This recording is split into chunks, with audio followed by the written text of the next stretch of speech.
Hey guys, a few updates here. The Dark Below is in just a few days, and there's new information about raiding, PvE content, exotics, and more that we'll go over in this video. We also have all this stuff outlined on our site with tooltips and such if you'd like to read it over in more detail. First off, let's talk exotics. Pre-expansion exotic items will become available for an upgrade to keep them in line with the new exotic gear. These upgradable exotics are available to everyone. However, only owners of the Dark Below can use the new exotics that launch with the DLC. So how does it work? Well, you're able to upgrade your exotics through Xur. When he arrives, he will now offer you to upgrade one of your equipped exotics. This upgrade will increase the max defense or the max attack. Note, this process will reset the XP gained on that exotic item. You'll have to unlock all of the upgrades from scratch, but that will be easier now without the need for Ascendant materials. Each week he'll offer some, but not all, exotic upgrade choices. So some weekends your exotic item may not be eligible. As for the cost, Xur will accept 1 exotic shard and 7,000 glimmer to upgrade your exotic. For example, you'll give Xur your Apotheosis Veil Helm plus 1 exotic shard plus 7,000 glimmer, and you'll get an upgraded max defense Apotheosis Veil. After handing over the exotic, fully equipped or not, it doesn't matter, you'll receive a new version of your item with a higher defense or attack value. Keep in mind that besides the final node, only planetary materials now purchasable and glimmer are needed to upgrade exotics. Glimmer! Be sure to avoid upgrading your exotic weapons and armor. Because of the new exotic upgrade process, which resets all XP and progression on your exotics, it'll be a waste to spend anything on upgrades as of now, as you'll want to probably turn the item into Xur so its attack or defense can get its upgrade. In addition, you'll want to avoid dismantling duplicate exotics because you can simply use that exotic as your quote-unquote upgrade exotic, while keeping hold of your old exotic that has the progression still intact. As far as my thoughts on this new upgrading exotic process, I'm a little bit iffy on it. I really hope they would have put in a system that would have accounted for all the work that you already put into upgrading your current exotic.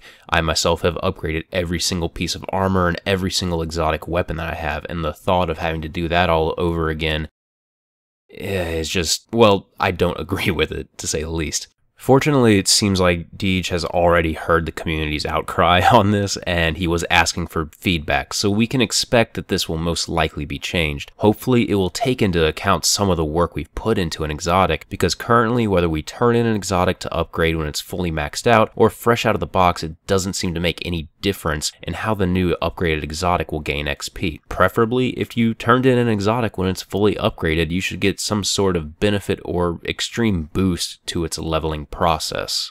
As for legendary gear, these won't be able to benefit from this process. Legendary gear is basically unchanged, still requiring Ascendant materials for upgrades. The new gear will have a higher attack and defense value than current vendor gear, and all of the current vendor gear is actually being replaced.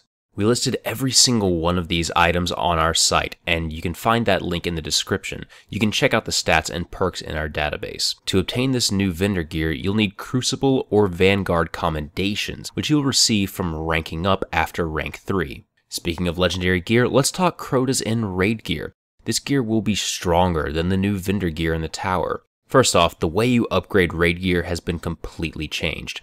Radiant materials are used to upgrade the legendary raid gear instead of Ascendant materials that all other legendary needs. Radiant energy and radiant shards are acquired exclusively in the CROTA's End raid. In addition, if you break down unwanted raid gear, you'll also be able to get radiant materials. Erismorn offers the ability to switch out radiant energy for radiant shards and vice versa. Thankfully, in CROTA's End, Bungie has added the ability for Destiny to track the drops you've already had, as well as how long it's been since you've received a particular item. You'll now have more consistent reward experience, as the items will drop at a higher rate. Finally, the new primary raid weapons will only be available through the hard mode of the CROTA's End raid, which is going to be released sometime in January. So to recap, CROTA's End will be playable on December 9th.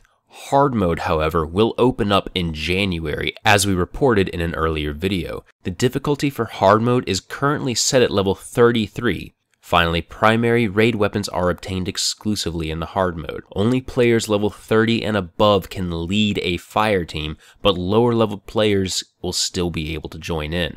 As for the rest of the PvE content, with the light level increased to 32, heroics and nightfalls will be increased by 2 light levels to keep up with the new content. There's also a couple new PvE mechanics that the Game Informer article revealed. The 2 examples they give were a Dark Burden, which eliminates the ability to use a Guardian's vertical movement mode, and they also talked about damaging energy circles on the ground, forcing careful movement. This is obviously a very welcome change, as a little more variety in the PvE sphere would be appreciated by pretty much every single player. Also, in case you missed it, we got our first look at a raid mechanic called Weight of Darkness, which we can only assume slows you down or makes movement more difficult in some way. This would make sense, seeing as the hives swarm around you, and not being able to get away quickly would make the encounter much more difficult. All in all, with the new improvements that the patch brought, and all the new content coming in the Dark Below, Destiny is shaping up to be much better with this expansion. We look forward to covering all this new content, giving our thoughts on the new exotics and raid, and so much more. Thank you for watching, guys. This has been Patrick Casey with Planet Destiny.